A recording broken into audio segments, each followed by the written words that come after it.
அறிவும் அருள்வாக்கு காணொலி நேயர்களுக்கு வணக்கம். சென்ற வாரம் யூதா அரசர் யோவாசின் ஆட்சி, இஸ்ரேலின் அரசர் யோவாசின் ஆட்சி, இறைவாக்கினர் எலிசாவின் இறப்பு பற்றி நாம் சிந்தித்தோம். இந்த வாரம் யூதா அரசர் அமத்சியா மற்றும் இஸ்ரேல் மன்னர்கள் சிலரின் ஆட்சி பற்றி சிந்திப்போம். இஸ்ரேலின் அரசர் யோவாசு ஆட்சியேற்ற 2ஆம் ஆண்டில் யூதாவின் அரசராக அமத்சியா அரியணை ஏறுகின்றார். அவர் எருசலேமில் 29 ஆண்டுகள் ஆட்சி செய்தார். அவரது தாயின் பெயர் எயோயதான். அவள் எருசலேமை சார்ந்தவள். அவரது தாயின் பெயர் எயோயதான். அவள் எருசலேமை சார்ந்தவள். அமத்சியா ஆண்டவர் முன்னிலையில் நேர்மையாக நடந்ததாக இணைச்சட்ட ஆசிரியர் குறிப்பிடுகின்றார். என்றாலும் அவரது மூதாதையரான தாவீதைப் போல ஆண்டவருக்கு முழு நம்பிக்கை உள்ளவராக இருக்கவில்லை. அமத்சியாவின் காலத்திலும் தொழுகை மேடுகளில் மக்கள் பலியிட்டும் தூபங்காட்டியும் வந்தனர் என பார்க்கிறோம். அமத்சியா ஆட்சி பொறுப்பேற்றதும் தனது தந்தையின் சாவுக்கு காரணமானவர்களை கொன்றொழித்தார். ஆனால் தந்தையரின் பாவத்திற்காக பிள்ளைகள் கொல்லப்படலாகாது, அவரவர் செய்த பாவத்திற்காகவே அவரவர் கொல்லப்படுவர் என்ற மோசேயின் சட்ட நூலில் எழுதப்பட்டுள்ளதை மனதில் கொண்டு அவர்களின் குடும்பத்தினரை அமத்சியா கொல்லவில்லை. அமத்சியா யூதாவின் எதிரிகளாக இருந்த ஏதோமியரையும் அழிக்கின்றார். அவர்களில் 10,000 பேரை உப்பு பள்ளத்தாக்கில் கொன்றதாக கூறப்படுகிறது. ஏதோமியர்களிடமிருந்து சேலாவை கைப்பற்றி அந்நகருக்கு யோக்தவேல் என பெயர் சூட்டுகின்றார். ஏதோமியர்களுக்கு எதிராக போரிட்டு வென்ற அமத்சியா தற்பெருமை கொண்டவராக இஸ்ரேலுக்கு எதிராகவும் போரிட விரும்புகின்றார். ஏதோம் சிறிய நாடு, படைபலம் குறைந்த நாடு. எனவே அவர்களை அமத்சியாவால் எளிதில் வெல்ல முடிந்தது. ஆனால் இஸ்ரேல் யூதாவை விட பெரிய நாடு, படைபலமும் அவர்களிடம் அதிகம்.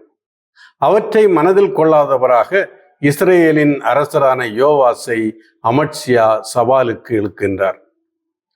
அமத்சியா இஸ்ரேலின் அரசரான யோவாசிடம், வாரும், போர்க்களத்தில் நேருக்கு நேர் நாம் சந்திப்போம் என சவால் விடுகின்றார். இஸ்ரேலின் அரசன் ஒரு உவமையை கூறி பதிலடி கொடுக்கின்றார். யோவாசு அமத்சியாவிடம் ஆள் அனுப்பி, லெபனோனின் நெருஞ்சி செடி லெபனோனின் கேதுரு மரத்திடம் தூதனுப்பி, என் மகனுக்கு உன் மகளை மணமுடித்துக் கொடு என்றதாம். ஆனால் லெபனோனின் விலங்கு ஒன்று அவ்வழியே போகையில் நெருஞ்சி செடியை மிதித்து போட்டதாம் என்கின்றார். இந்த உவமையின் வழியாக யூதா இஸ்ரேலுக்கு ஈடாக முடியாது. இஸ்ரேலுக்கு எதிராக நீ படையெடுத்தால் அழிவு நிச்சயம் என அமத்சியாவை எச்சரிக்கின்றார். ஏதோமியரை வெற்றி கொண்டதால் கர்வம் கொண்ட அமத்சியா யோவாசின் எச்சரிக்கையை அலட்சியப்படுத்துகின்றார். யோவாசின் வார்த்தைகளுக்கு அவர் செவி கொடுக்கவில்லை. இஸ்ரேலுடன் போருக்கு தயாராகின்றார். இஸ்ரேலின் அரசன் யோவாசும் யூதாவின் அரசன் அமத்சியாவும் யூதாவில் உள்ள பெத்சமேசு என்ற இடத்தில் நேருக்கு நேர் மோதிக்கொள்கின்றனர். அமத்சியாவின் படை தோல்வியை சந்திக்கிறது. அமத்சியா கைது செய்யப்படுகிறார். அமத்சியாவின் கர்வமும் தற்பெருமையுமே அவருக்கு எதிரியாக மாறுகிறது.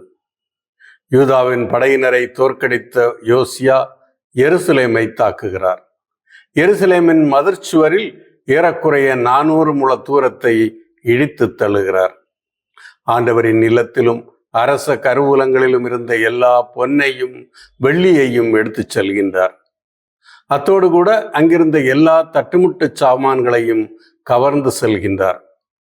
மேலும் எருசலேமை சார்ந்தவர் பலரை பிணை கைதிகளாக பிடித்து கொண்டு சமாரியாவுக்கு செல்கின்றார். யோவாசு இறந்து மூதாதையரோடு சமாரியாவில் அடக்கம் செய்யப்படுகின்றார். யோவாசு இறந்தபின் அவரது மகன் 2ஆம் யெரொபெயாம் அரசனாக அரியணை ஏறுகின்றார். இஸ்ரேலின் அரசனான யோவாசு இறந்தபின் யூதாவின் அரசனான அமத்சியா 15 ஆண்டுகள் உயிர் வாழ்கின்றார். அமத்சியா தனது தந்தையை கொன்றவர்களை பழிவாங்கினாலும் அவர்களின் குடும்பத்தினரை எதுவும் செய்யவில்லை. எனவே அமத்சியாவுக்கு பல எதிரிகள் இருந்தனர். எதிரிகள் அவரை கொல்வதற்கு பல வழிகளில் சூழ்ச்சி செய்தனர். அவர்களின் சூழ்ச்சியை அறிந்து கொண்ட அமத்சியா அங்கிருந்து லாக்கீசுக்கு தப்பி ஓடுகின்றார். பகைவர்கள் அவரை அங்கேயும் துரத்துகின்றனர். லாக்கீசுக்கு ஆட்களை அனுப்பி அமட்சியாவை அங்கே கொலை செய்கின்றனர். அவரது சடலத்தை குதிரை மேல் ஏற்றி எருசலேமுக்கு கொண்டு வருகின்றனர். அங்கே தாவீதின் நகரில் தன் மூதாதையருடன் அமட்சியா அடக்கம் செய்யப்படுகின்றார். இணைச்சட்ட ஆசிரியர்களின் மதிப்பீட்டில் அமட்சியா ஆண்டவர் முன்னிலையில் நேர்மையாளராக நடந்தவர் என கூறும் வேளையில் அவர் ஆண்டவரில் முழு நம்பிக்கையுடன் செயல்படவில்லை எனவும் கூறப்படுகிறது. அமட்சியா கொலை செய்யப்பட்ட போது அவரது மகன் அசரியாவுக்கு 16 வயது. யூதாவின் மக்கள் அசரியாவை தங்கள் அரசனாக தேர்வு செய்கின்றனர். அசரியா யூதாவின் அரசராக தேர்வு செய்யப்படுகையில் சமாரியாவில் இஸ்ரேலின் அரசராக 2ஆம் யெரொபெயாம் ஆட்சி செய்தார். அவர் 41 ஆண்டுகள் சமாரியாவில் இருந்து ஆட்சி செய்தார். யெரொபெயாமின் ஆட்சியை மதிப்பீடு செய்யும் இணைச்சட்ட ஆசிரியர்கள் அவர் ஆண்டவரின் பார்வையில் தீயன செய்தார் என குறிப்பிடுகின்றனர்.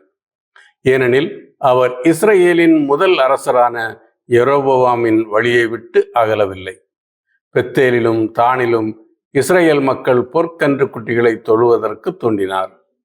ஆனால் 2ஆம் யெரொபெயாமின் ஆட்சி காலத்தில் இஸ்ரேல் மிகவும் வளர்ச்சி அடைந்தது. மக்கள் செழிப்புடன் பாதுகாப்பாக வாழ்ந்தனர். 2ஆம் யெரொபெயாமுக்கு முந்தைய அரசர்கள் காலத்தில் இஸ்ரேல் இழந்த நிலப்பகுதிகளை எல்லாம் யெரொபெயாம் மீட்டெடுக்கின்றார். இஸ்ரேலின் நிலப்பகுதியை விரிவுபடுத்துகின்றார். இவையெல்லாம் இறைவாக்கினர் யோனாவின் மூலம் ஆண்டவர் முன்னறிவித்தபடி நடந்தது என கூறப்படுகிறது. ஆனால் விவிலியத்தில் இந்த இறைவாக்கை நாம் எங்குமே பார்க்க முடியவில்லை. யெரொபெயாமின் ஆட்சி காலத்தில் ஆண்டவரும் இஸ்ரேலை கனிவுடன் கண்ணோக்கினார் என பார்க்கிறோம். இஸ்ரேல் மக்கள் கடுமையாக துன்புறுவதை பார்த்து ஆண்டவர் யெரொபெயாம் மூலம் அவர்களை விடுவித்தார் என பதிவு செய்யப்பட்டுள்ளது. இஸ்ரேல் மக்கள் தொடர்ந்து ஆண்டவரை மறந்து வாழ்ந்தாலும் ஆண்டவர் அவர்களை முழுமையாக கைவிடவில்லை என்பதை இந்த நிகழ்வுகள் மூலம் நாம் அறிய வருகிறோம். வரலாற்று ஆசிரியர்களின் பார்வையில் 2ஆம் யெரொபெயாமின் ஆட்சி காலம் இஸ்ரேலின் பொற்காலம் என கூறப்படுகிறது. யெரொபெயாம் இறந்து தன் மூதாதையரான இஸ்ரேல் அரசர்களுடன் துயில் கொண்டபோது அவருடைய மகன் செக்கரியா அரசனானார். இஸ்ரேல் அரசன் யெரொபெயாம் ஆட்சியில் ஏறிய 27வது ஆண்டில் யூதாவின் அரசனாக அசரியா அரியணை ஏறினார். அசரியா எருசலேமிலிருந்து 52 ஆண்டுகள் ஆட்சி செய்தார். எருசலேம் நகரை சார்ந்த என்கொலியா என்பவளே அவர் தாய். இணைச்சட்ட ஆசிரியர்கள் அசரியாவை அவருடைய தந்தையோடும் பாட்டனாருடனும் ஒப்பிட்டு அசரியா ஆண்டவர் முன்னிலையில் நேர்மையாக நடந்து கொண்டார் என குறிப்பிடுகின்றனர்.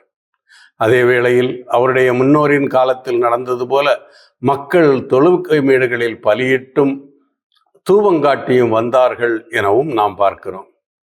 அசரியா நீண்ட காலம் ஆட்சி செய்தாலும் அவர் ஒரு தொழுநோயாளியாக பல ஆண்டுகள் இருந்ததாக தெரிகிறது. அவருடைய ஆட்சி காலத்தில் அவருக்கு எப்பொழுது தொழுநோய் வந்தது என்பது தெரியவில்லை. அசரியாவை தொழுநோய் பற்றி கொண்டபின் ஒதுக்குப்புறமான ஒரு வீட்டில் தனியாக வாழ்ந்து வந்தார் என அறிகிறோம். எனவே அரச நிர்வாக பணிகளை அவரது மகன் இளவரசனான யோத்தாம் பொறுப்பேற்று செய்து வந்தார். அசரியா இறந்தபின் யோத்தாம் அரசராக அரியணை ஏறுகிறார். அசரியா அரசராக இருந்த காலத்தில் இஸ்ரேலில் பல மாற்றங்கள் ஏற்படுகின்றன. இஸ்ரேலில் பல அரசர்கள் சூழ்ச்சிகளால் கொல்லப்படுகின்றனர். குறைவான ஆண்டுகளே அவர்கள் ஆட்சியில் நீடிக்கிறார்கள். மேலும் எந்த அரசனின் வழிமரபினரும் தொடர்ந்து ஆட்சிக்கு வர முடியவில்லை. அசரியா ஆட்சியேற்ற 38ஆம் ஆண்டில் இஸ்ரேலில் யெரொபெயாமின் மகன் செக்கரியா அரசரானார். செக்கரியா ஏகூவின் வழிமரபில் வந்த 4வது அரசர். அவர் 6 மாதங்களே சமாரியாவில் இருந்து கொண்டு இஸ்ரேலை ஆட்சி செய்தார். அக்காலத்தில் சல்லூம் என்பவர் செக்கரியாவுக்கு எதிராக சூழ்ச்சி செய்து அவரை வெட்டி கொள்கின்றார். செக்கரியாவின் இறப்பிற்கு பிறகு அவரை சூழ்ச்சியால் கொன்ற சல்லூம் அரசராக ஆட்சியில் அமர்கின்றார். செக்கரியாவுடன் ஏகூவின் வழிமரபினருடைய ஆட்சி முடிவுக்கு வருகிறது. ஏகூவின் வழிமரபினர் 4வது தலைமுறை வரை இஸ்ரேலை ஆட்சி செய்வர் என்ற ஆண்டவரின் வாக்கு நிறைவேறுகிறது. 4 தலைமுறைகளுக்கு மேல் அவர்களால் நீடிக்க முடியவில்லை. செக்கரியாவை சூழ்ச்சியால் கொலை செய்துவிட்டு அரசனான சல்லூம் 1 மாதம் மட்டுமே இஸ்ரேலை ஆட்சி செய்தார். அவரும் சூழ்ச்சியினால் வெட்டி கொல்லப்படுகிறார். சல்லூமை வெட்டி கொண்டவன் திர்சாவை சார்ந்த மெனகேம் என்பவன். சல்லூம் ஏன் அரசனான 1 மாதத்திலேயே கொல்லப்படுகிறார் என்ற கேள்விக்கான பதில் எதுவும் கொடுக்கப்படவில்லை. ஒருவேளை அவர் கடவுளுக்கு பிரமாணிக்கம் இல்லாமல் ஆட்சியை நடத்தி இருக்கலாம்.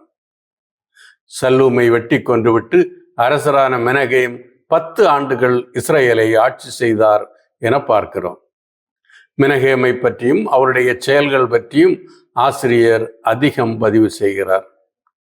மெனகேம் திர்சாவை அழிக்கின்றார்.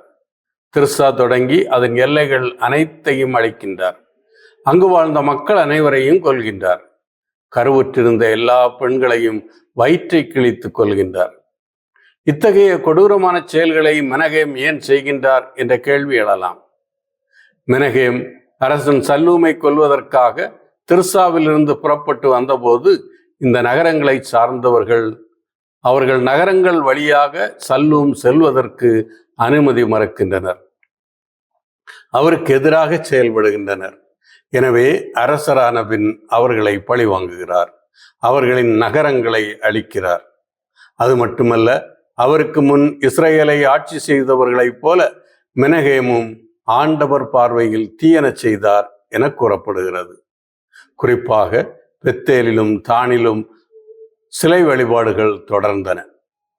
மெனகேம் அரசனாக ஆட்சி செய்த காலத்தில் அசீரிய மன்னன் திக்லத் பிலேசர் இஸ்ரேல் மீது படையெடுத்து வந்தார்.